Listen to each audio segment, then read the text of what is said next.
नमस्कार मित्रांनो, दिवाळी बोनस भेट म्हणून पात्र लाभार्थ्यांच्या खात्यामध्ये 7,000 रुपये जमा होणार आहेत। कोणते लाभार्थी या 7,000 रुपयासाठी पात्र असणार आहेत याबद्दलची माहिती आपण या व्हिडिओच्या माध्यमातून समजून घेणार आहोत। त्यासाठी नक्की व्हिडिओ शेवटपर्यंत पहा। तत्पूर्वी चॅनलवरती पहिल्यांदाच आला असाल तर चॅनलला सबस्क्राइब करून बेल नोटिफिकेशनला क्लिक करा। चला तर मग व्हिडिओ सुरू करूया। मित्रांनो, आता आपण सर्वप्रथम समजून घेऊया दिवाळी बोनस भेट जो आहे 7,000 रुपयांचा कशा पद्धतीने कोणत्या योजनेअंतर्गत हे मिळणार आहेत याबद्दलची माहिती समजून घ्या।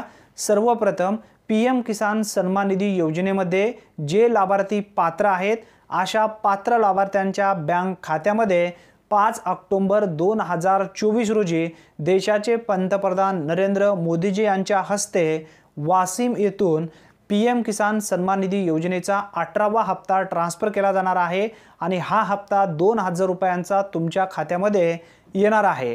आता त्यानंतर मुख्यमंत्री माझी लाडकी बहीण योजनेचे जे काही पुढील 2 हप्ते आहेत राज्याचे उपमुख्यमंत्री अजितदादा पवार यांच्या माध्यमातून माहिती देण्यात आली आहे की 10 ऑक्टोबरच्या पूर्वी भाऊबीज ओवाळणी म्हणून या ठिकाणी पात्र भगिनींच्या खात्यावरती पुढील 2 हप्ते ऑक्टोबर महिन्याचा 1 हप्ता आणि नोव्हेंबर महिन्याचा 1 हप्ता असे 2 हप्ते एकदाच त्यांच्या बँक खात्यामध्ये वर्ग केले जाणार आहेत।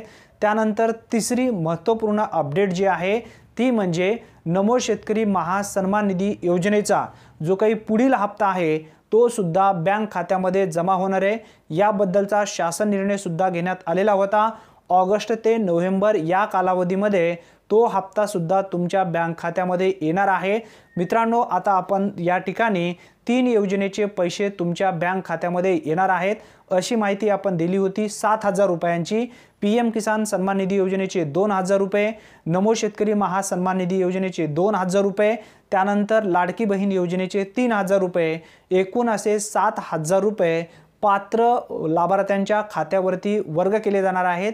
जर यामध्ये महिला लाभार्थी पात्र असेल तर त्या महिला लाभार्थ्यांच्या खात्यामध्ये मुख्यमंत्री माझी लाडकी बहीण योजनेचे 3,000 रुपये, पीएम किसान सन्मान निधी योजनेचे 2,000 रुपये, नमो शेतकरी महासन्मान निधी योजनेचे 2,000 रुपये असे एकूण 7,000 रुपये जे या ठिकाणी लाडकी बहीण योजनेमध्ये आता यामध्ये पुरुष वर्ग पात्र असणार नाही। त्यासाठी त्यांच्या बँक खात्यामध्ये नमो शेतकरी महासन्मान निधी योजनेचे 2,000 रुपये आणि त्यानंतर पीएम किसान सन्मान निधी योजनेचे 2,000 रुपये असे एकूण 4,000 रुपये त्यांच्या बँक खात्यामध्ये सुद्धा वर्ग केले जाणार आहेत। कारण लवकरच आचारसंहिता ही डिक्लेअर केली जाणार आहे। आचारसंहिताच्या पूर्वी हे पैसे तुमच्या बँक खात्यामध्ये येऊ शकतात। अतिशय महत्त्वपूर्ण ही माहिती आहे। धन्यवाद मित्रांनो, पुन्हा भेटूया नवीन व्हिडिओमध्ये नवीन माहितीसह। तोपर्यंत जय हिंद, जय महाराष्ट्र।